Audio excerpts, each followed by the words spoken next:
My neighbor's insane son took my dog's life. I pressed charges to get justice, but his mother started lying about me and fabricating evidence, and even tried setting my house on fire. My neighbor's 23-year-old son is a nightmare to live beside, and I quickly realized this when on my first day he pulled an armed robbery prank. He knocked on my door with a mask, and when I answered, he pulled out a knife. He walked in and took out some rope, then tied my hands behind my back, and only then did he take his mask off and reveal this was a prank. In the following weeks, he uprooted the flowers in my garden because they were too pretty, keyed my car after I told him off for the uprooting, and even placed a ladder against my house, then climbed in through the window to snoop while I was in the bath. About a month in, I was walking my dog when he came outside with this violent look. I'm not sure why he was mad, but he aggressively grabbed my arm and went to yell at me, but my 5-month-old Jack Russell defended me by biting him in the leg. He went to kick my dog and wouldn't stop swinging his foot till he connected with my puppy's nose, making him squeal. I verbally tore him a new one, but instead of listening, he walked away, telling me to say goodbye to the little piece of crap. That night, I woke up to find my puppy not in my bed, but in my backyard. He was covered in his own red, he wasn't breathing, and there was a massive wound in his abdomen. That night, as I stood in my backyard, staring at Max's lifeless body, the tears I had been holding back broke free. I screamed into the night, a raw, gut-wrenching sound, full of pain and rage. This wasn't just a senseless act of cruelty, it was personal. Jeremy had killed Max because he could, because he knew it would hurt me, and his mother would probably excuse it like she had with everything else. The police arrived not long after I called them, my hands still shaking as I explained the situation. But, just as I feared, they seemed disinterested in doing anything. Without any hard proof, they said, their hands were tied. They filed a report, promised to look into it, but I could tell from their tone that they considered this a non-issue. I was devastated. Max wasn't just a pet, he was my companion, my family, and Jeremy had taken him from me, without consequence. In the following days, Jeremy's behavior worsened. I could barely step outside my house without seeing him standing on his porch, staring at me with that smug, menacing grin. He knew the police weren't going to do anything, and now he was emboldened. Every glance, every smirk, felt like a reminder that he could do whatever he wanted, and there was nothing I could do to stop him. I tried to keep to myself, hoping that if I ignored him, he might lose interest, but he didn't. One evening, I came home to find my garden destroyed again. The flowers I had painstakingly replanted after the last time were ripped from the ground, their stems broken and scattered across the lawn. My blood boiled, but what could I do? No one would listen. Not the police, not the neighbors, and certainly not his mother, Linda. A few days later, Linda showed up at my door. I hadn't seen her much since Max died, and part of me had hoped that she was embarrassed by her son's behavior. But as soon as I saw her standing there with that familiar, forced smile, I knew better. I just wanted to stop by and clear the air, she said, her voice dripping with false concern. I know Jeremy can be a bit rough around the edges, but he's not a bad boy. He just gets carried away sometimes. Carried away? My dog was dead. My garden was ruined. My car had been keyed. But to her, it was just Jeremy being Jeremy. I'm sorry about what happened to Max, she continued, as if that half-hearted apology could erase what had been done. But you know how animals can get. You shouldn't leave them unsupervised. I stared at her, my mouth hanging open in disbelief. She was blaming me. Somehow, in her twisted mind, this was my fault. Your son unalived my dog, I said, my voice cold and steady. And if you don't do something about him, it's only going to get worse. Linda's smile faltered for a moment, but she quickly regained her composure. Jeremy didn't mean for things to go that far. He just has a temper, you know? But he's a good boy at heart. I think you two just got off on the wrong foot. Wrong foot? I wanted to scream. Instead, I simply slammed the door in her face. The next week was hell. Jeremy's presence loomed over me, even when I couldn't see him. I felt trapped in my own home, constantly on edge, waiting for the next prank or act of vandalism. Every time I heard a noise outside, my heart raced, fearing he was back to destroy something else. And then, he escalated. It was late one night when I heard footsteps on my porch. I froze, listening as they moved closer to the front door. My heart pounded in my chest as I crept toward the window, peeking through the blinds. Jeremy was standing there, staring at my front door. For a moment, I thought he was going to break in again, like he had the day he climbed through my window. But instead, he reached into his pocket and pulled out a small envelope, slipping it under the door. I didn't move until I heard him walk away, his footsteps fading into the night. Only then did I gather the courage to open the door and retrieve the envelope. Inside was a single sheet of paper,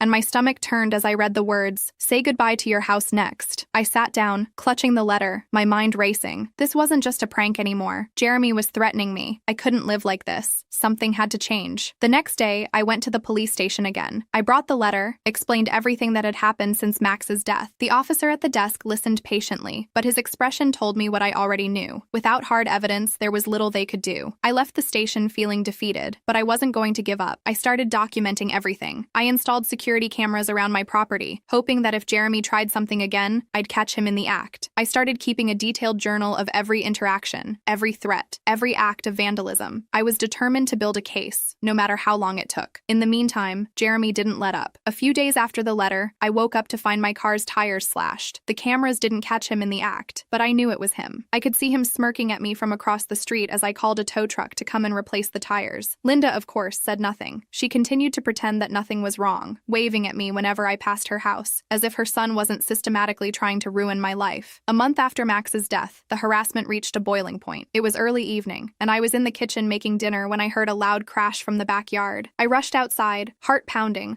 only to find that someone had thrown a brick through my sliding glass door. The glass was shattered, shards scattered across the deck. Attached to the brick was another note. "Next time, it'll be you." I felt sick. This wasn't just vandalism anymore. This was a direct threat against my life. I called the police again, my hands trembling as I explained what had happened. This time, they took it seriously. An officer arrived within minutes, taking photos of the damage and the note. I showed them the security footage, which had captured someone in a hoodie running away from my yard, but it wasn't clear enough to make a positive identification. Still, the officer promised to keep a patrol car nearby for the next few nights, just in case. It wasn't much, but it was something. The next few days were quiet, too quiet. Jeremy seemed to have backed off, and for the first time in weeks, I felt a glimmer of hope. Maybe the police presence had scared him off. Maybe he'd finally gotten bored and moved on to someone else. But then, one evening, I was walking back from the store when I saw smoke rising from the side of my house. My heart stopped. I dropped the grocery bags and ran toward the house, praying that I was wrong. But as I rounded the corner, I saw the flames. My shed was on fire. I screamed, running for the garden hose. But by the time I managed to douse the flames, the shed was nothing but a smoldering heap of charred wood. Everything inside, tools, lawn equipment, old photos, was destroyed. I stood there, staring at the destruction, my hands shaking with rage. This was it. This was the final straw. Jeremy had crossed a line, and I wasn't going to let him get away with it. The next morning, I took all the evidence I had gathered, the letters, the security footage, the journal I had been keeping, and went back to the police station. I wasn't going to leave until they took action. I sat in the waiting area for what felt like hours before a detective finally agreed to meet with me. I laid everything out, explaining the escalation of Jeremy's behavior over the past few months. The detective listened carefully, taking notes as I spoke. When I showed him the footage of the person running from my yard after the brick was thrown, he paused. "We might be able to get something from this," he said, examining the footage more closely. "It's not the best quality, but it's enough to start an investigation." For the first time in months, I felt a flicker of hope. Maybe, just maybe, Jeremy would finally face consequences for his actions. Over the next few weeks, the police investigation moved forward. They interviewed Jeremy, but of course he denied everything. Linda, as expected, backed him up, insisting that her son was being unfairly targeted. But the evidence was starting to pile up. The security footage, combined with the letters and the pattern of harassment, was enough to make a case. Then, one evening, I got a call from the detective. They had arrested Jeremy, but it wasn't for the shed fire, or the threats, or even the vandalism. It was something far worse. Jeremy had been caught trying to break into another neighbor's house. The police had found him in the act, and when they searched his belongings, they found evidence linking him to a string of break-ins around the neighborhood. He hadn't just been targeting me, he had been terrorizing the entire community. I was shocked. I had known Jeremy was dangerous, but I hadn't realized the full extent of his crimes. Finally, he was facing the consequences of his actions. The next morning, after Jeremy's arrest, I stood in my backyard where my shed had once been. The charred remains were a reminder of how much my life had changed in just a few short months. My peaceful little home had turned into a place of fear, torment, and violence, all thanks to one person. It wasn't just about the material losses, the shed, the garden, Max. It was about the sense of security I had lost, and how it had all been stripped away by Jeremy's relentless torment. As I walked through the yard, my mind wandered back to the day I had moved in. Back then, I had been full of hope. I had thought this house would be a fresh start, a new beginning after leaving behind a toxic relationship and a stressful job. Now, it felt like I had traded one nightmare for another. I spent that day cleaning up the remains of the shed, trying to salvage what little I could. Most of it was gone, burnt beyond recognition. I found a few tools, charred and blackened, but nothing of real value. As I worked, I couldn't help but wonder how much of my life Jeremy had ruined that I wasn't even aware of yet. Had he gone through my things before? Had he been in my house when I wasn't home, snooping, planning his next move? It made my skin crawl. I had installed the cameras too late to catch most of his actions, but knowing that I had at least some proof now gave me a small sense of relief. But it didn't change the fact fact that for months, he had gotten away with terrorizing me without any consequences. Later that day, I received a knock on the door. For a split second, my heart raced, but when I looked through the peephole, I saw that it was the detective who had been working on the case. I opened the door, and he gave me a sympathetic smile. "Good news," he said. "Jeremy's been denied bail. He's not going anywhere anytime soon." I let out a long breath I hadn't realized I'd been holding. Finally, a bit of justice. "Thank you," I said, my voice shaky but relieved. "There's more," he continued. "We found some things when we searched his phone. Evidence that he'd been planning to break into your house next. He had photos of your place, taken at different times of the day, notes about your routine. It seems like the fire was just the beginning." A chill ran down my spine. I had known he was dangerous, but hearing that he had been actively planning something worse made me feel sick. The detective handed me his card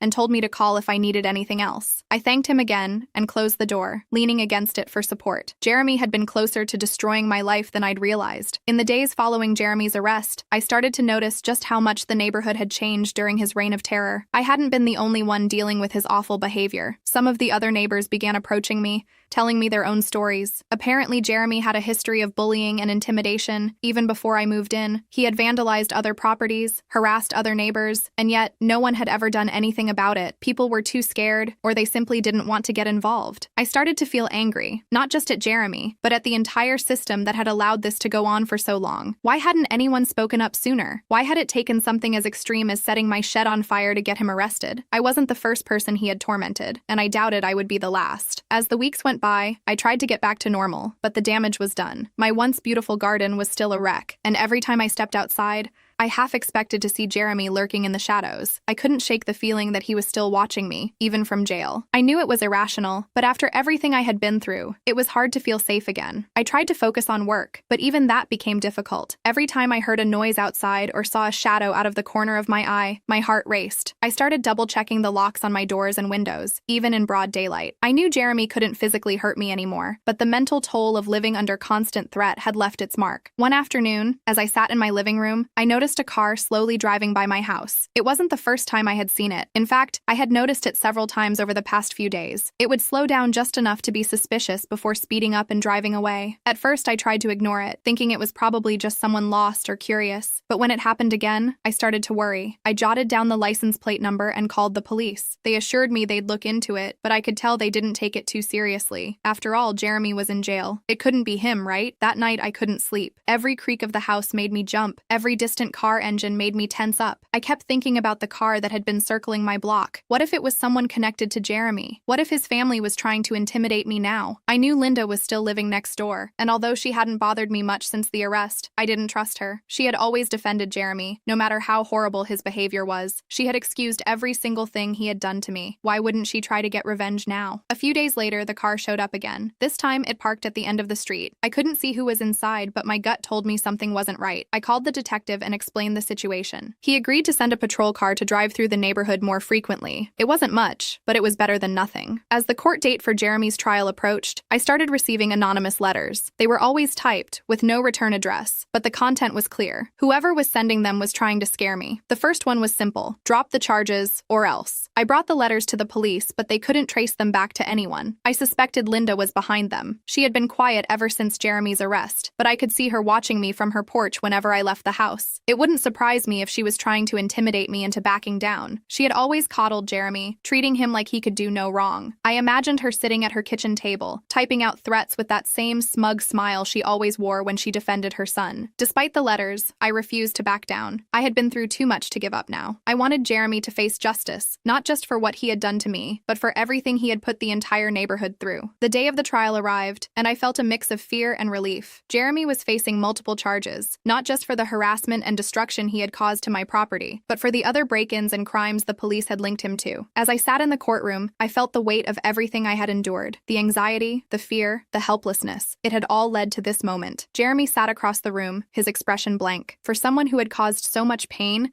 he looked oddly detached. I couldn't help but feel disgusted. Even now, he didn't seem to care about what he had done. When the prosecution presented the evidence, including the footage from my security cameras and the letters I had received, I felt a small sense of satisfaction. Finally, everything he had done was out in the open. The jury could see the full extent of his actions, and there was no way he could worm his way out of it this time. Linda sat behind him, her face twisted in anger. She glared at me throughout the trial, as if I were the one on trial. She still couldn't accept that her precious son wasn't the victim here. I avoided looking at her, focusing instead on the fact that justice was finally being served. In the end, Jeremy was found guilty on multiple charges. The judge sentenced him to several years in prison, and when I heard the verdict, I felt a wave of relief wash over me. It was over. The nightmare that had haunted me for months was finally over. As I walked out of the courtroom, I could feel Linda's eyes on me, but I didn't care. I had won. Jeremy would be behind bars, and I could finally begin to rebuild my life. Over the next few months, I slowly started to feel normal again. I replanted my garden, repaired the damage to my house, and did my best to move on. It wasn't easy. The scars that Jeremy had left, both physical and emotional, would take time to heal. But with him gone, I could finally start to feel safe again. Max's memory stayed with me. I missed him every day, but I knew that I had done everything I could to honor him by standing up to the monster who had taken him from me. And as for Linda, I rarely saw her anymore. She kept to herself, likely humiliated by her son's conviction. Eventually, I heard through the grapevine that she had moved away. For the first time in months, I could finally breathe. With Jeremy in prison and Linda gone, my house no longer felt like a place of fear. It had taken time, but I had reclaimed my space. It wasn't the fresh start I had envisioned when I first moved in, but in a way, it was a new beginning, one that had been hard-earned through resilience and determination. The darkness that had clouded my life for so long had lifted, and for the first time, I could finally look toward the future without fear.